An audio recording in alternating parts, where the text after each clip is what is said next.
বলো তো কোথায় আছি?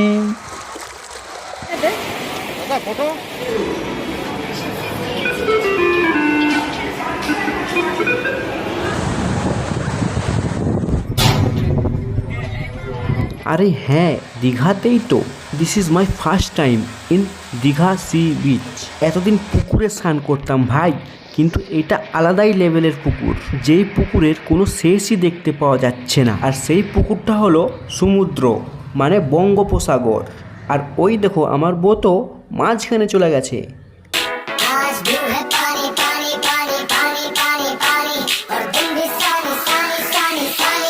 মহাকুম্ভ তো যা হলো না, এখানেই ডুব দেবো মহাকুম্ভের নামে। আরে দাঁড়াও দাঁড়াও, আমাকে মনে হচ্ছে একটু রিভার্স গিয়ারে যেতে হবে, মানে নিয়ে যেতে হবে কিসে এলাম, কিভাবে এলাম, কোথার থেকে এলাম। তো প্রথম থেকে শুরু করি।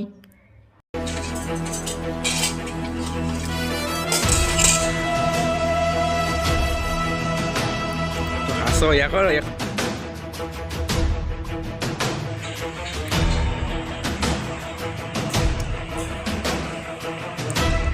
terus kalau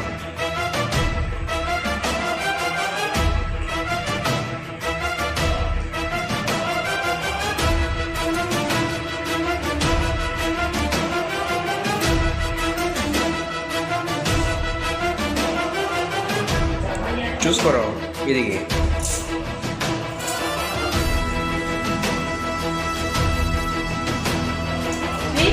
দীঘার পথে রওনা দিলাম, মানে বিষ্ণুপুর স্টেশন থেকে দীঘা স্টেশনের উদ্দেশ্যে। এখন বসে বসে অপেক্ষা করছি আসানসোল দীঘা এক্সপ্রেস এর। আর এই তো চলে এসেছে সেই মহারাজ, যে কিনা আমাদের গন্তব্যস্থলে পৌঁছে দেবে।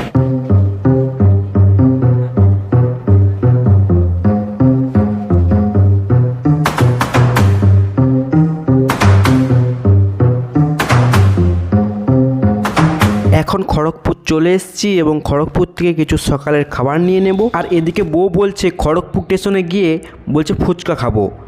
আচ্ছা আমি বলি, সকালবেলায় কে ফুচকা খাই ভাই? এবং কোনো রকম স্টেশন থেকে কচুরি ঘুগনি নিয়ে উঠে গেলাম ট্রেনে, এবং কচুরি ঘুগনিগুলো সাইডে রেখে আমরা খেতে শুরু করলাম সকালের হাওয়া। এই হাওয়া পেটের খিদা না মেটাতে পারলেও মনের খিদা অবশ্যই মেটায়। গাইস, আমরা এখন দীঘার খুব কাছাকাছি চলে এসেছি, মানে বলতে পারি দীঘার একদম দুয়ারগড়ায়। আর এদিকে বাবু মশাইও ট্রেনের দুয়ারগড়ায়, অপেক্ষা শুধুমাত্র কয়েক মিনিট এর। হাবিবি কাম টু দীঘা।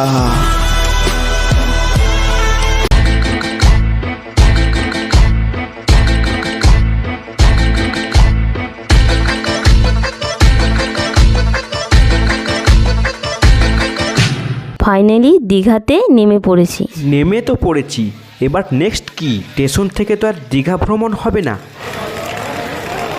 যাই বাইরে গিয়ে অটো ফটো দেখি। দীঘা স্টেশন থেকে চলে গেলাম হোটেলে এবং রুম কনফার্ম করে চলে গেলাম নিউ দীঘা সি বিচে।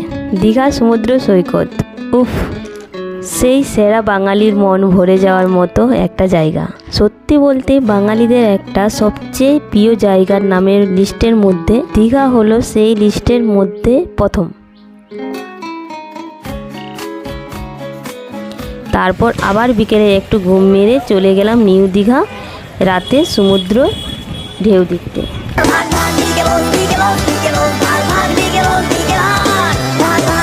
পরদিন সকালে টোটো নিয়ে বেরিয়ে গেছি দীঘা মোহনার উদ্দেশ্যে।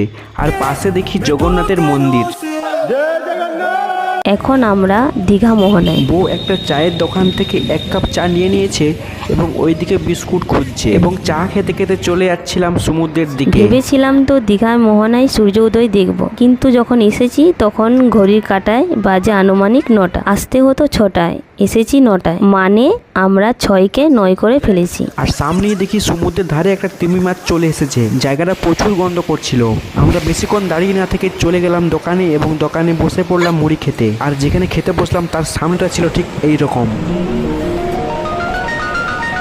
ঘুগনি মুড়ি চলে এসছে, মাখামাখি করে খেয়ে নেব। আর ওইদিকে বউ খেতে শুরু করে দিয়েছে হাতে করে। ক্যামেরা দেখাতেই হাত থেকে শিফট হয়ে গেল চামচে। খেয়ে দিয়ে চলে এলাম দীঘা মোহনার সেই ভাইরাল জায়গাটাকে। এদিকে অনেক কিছু বিক্রি হচ্ছে, টুপি থেকে শুরু করে, চশমা থেকে শুরু করে, ডাবের জল থেকে শুরু করে অনেক কিছু। উফ, দীঘাতে আজ প্রচুর গরম। আমরা এসেছি 2025 মার্চ মাসে এবং জায়গাটাকে একটু এক্সপ্লোর করছিলাম। তারপর আবারও টোটো ভাড়া করে চলে এলাম দীঘা মোহনা থেকে ওল্ড দীঘায়। আর ওইদিকে পাশেই রয়েছে বিশ্ব বাংলা পার্ক। আজ রোদে একদম ধুধু করছে। তারপর কোনো টোটো ভাড়া না করে হেঁটে হেঁটে যেতে লাগলাম সমুদ্রের ধারের পথে old Digha to new Digha. আর এই সেই নিউ দীঘা সমুদ্র সৈকত।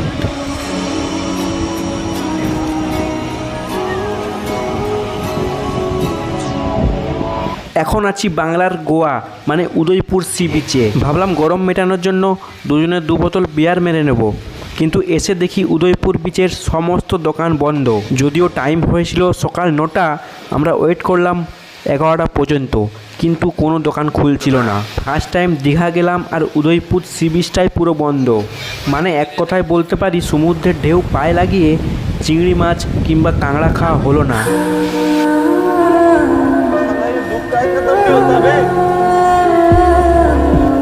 একটা জায়গা মিস হয়েছে বলে তো দ্বিতীয় জায়গা মিস করা যাবে না, এই জন্য সঙ্গে সঙ্গে চলে গেলাম দীঘা সায়েন্স সেন্টার। এখানে সায়েন্সের দিক থেকে অনেক কিছু জিনিসপত্র ছিল যেগুলো খুবই এনজয়েবল অ্যান্ড ইন্টারেস্টিং। করছি তো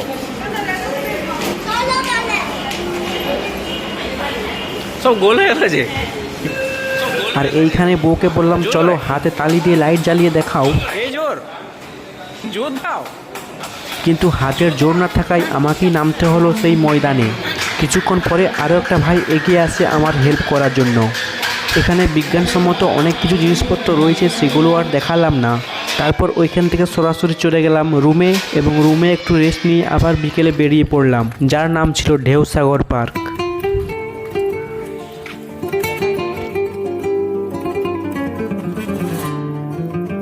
তারপর ওই পার্কের একটু উঁচুতে উঠে জুত করে বসে পড়লাম, কারণ এখান থেকে সমুদ্রের দৃশ্যটা অসাধারণ।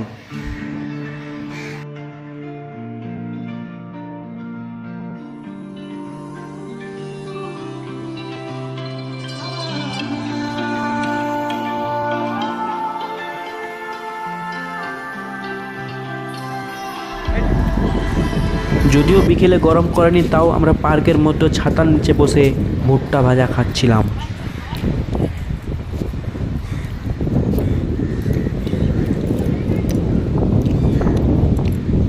তারপর আবার কি সন্ধ্যাবেলায় নিউ দীঘাতে বাড়ির জন্য কিছু জিনিসপত্র কেনাকাটি করে তারপরের দিন ভোরবেলায় ট্রেন ছিল, ট্রেনে চেপলাম, বাড়ি চলে এলাম।